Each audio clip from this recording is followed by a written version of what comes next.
ปั๊บพี่น้องปั๊บคะแนน10คือเก่ามื้อนี้ก็มารีวิวหรือว่าพาพี่พาน้องรีวิวเส้นทาง A1 เส้นทาง A1 เส้นทาง A1 หาเซโนเนาะเจ้ามื้อนี้ก็มาฮอดพี่แหละพี่น้องมาฮอดทางพี่สถานทูตบ่แม่นเนาะสิเข้าไปนี่เด้อันนั้นอิหยังแล้วไดโนเสาร์เนาะเจ้าไดโนเสาร์อันนี้ก็สิกลับทางเซโนเนาะเจ้าไปเซโนคือเก่าซั้นคนเซโนกลับเซโนแล้วเด้อนะเจ้าตอนกลับนะเจ้าตอนกลับตอนสิแลงๆนะเจ้าสิแลงๆใกล้จะฮอด4โมงหน้าตาของสวรรณเขตก็สิประมาณนี้นะเจ้าก็สิประมาณนี้นะเจ้า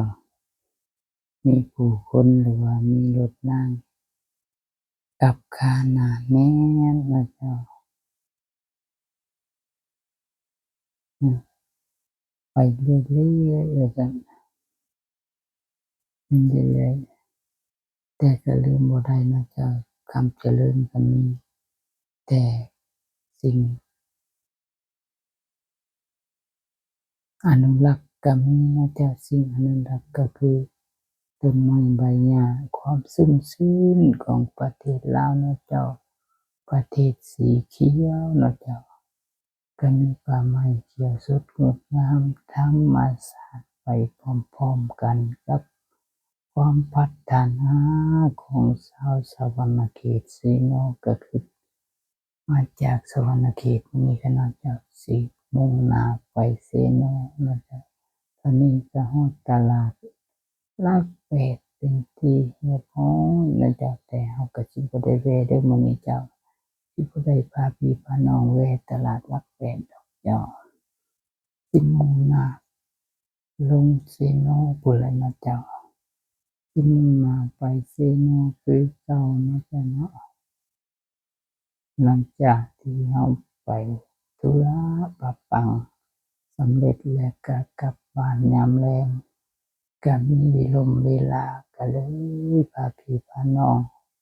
หรือว่ามารีวิวให้พี่ให้น้องเบิ่งตามเส้นทางเลขที่เก้าเนาะเจ้าเลขที่เก้าสวรรณเขตเซโนนี่เนาะเจ้าเนาะเส้นทางเลขที่เก้าสวรรณเขตเซโนที่ว่า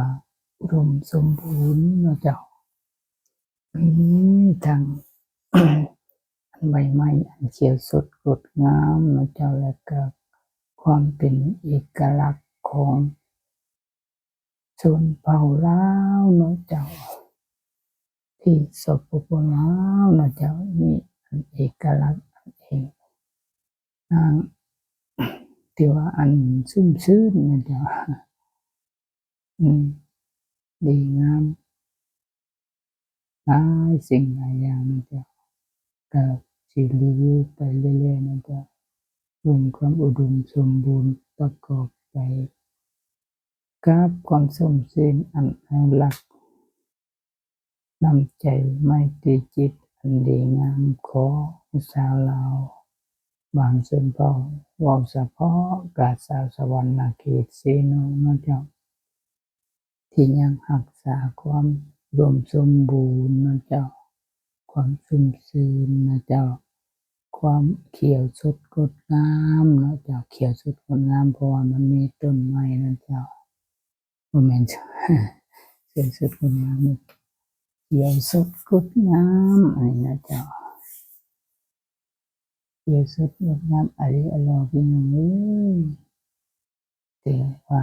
ทางพื้นอยู่สบายนะเจ้าเป็นสะอาดสะอ้านจั่งใดจั่งหนึ่งเข้ามาแล้วก็เย็นชุ่มช่ำนะเจ้า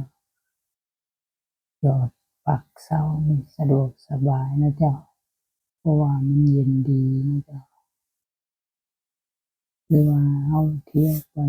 มาก็บ่ฮ้อนเนาะเจ้าบ่มีต้นไม้ใบหญ้าเนาะเจ้า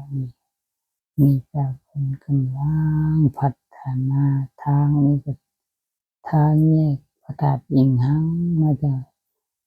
แยกพระธาตุอิงหังเนาะเจ้าแยกเส้นพระธาตุอิงหังแล้วบัดนี้เด้อเจ้าเนาะทางแยกเข้าพระธาตุอิงหังตรงนี้เนาะเจ้า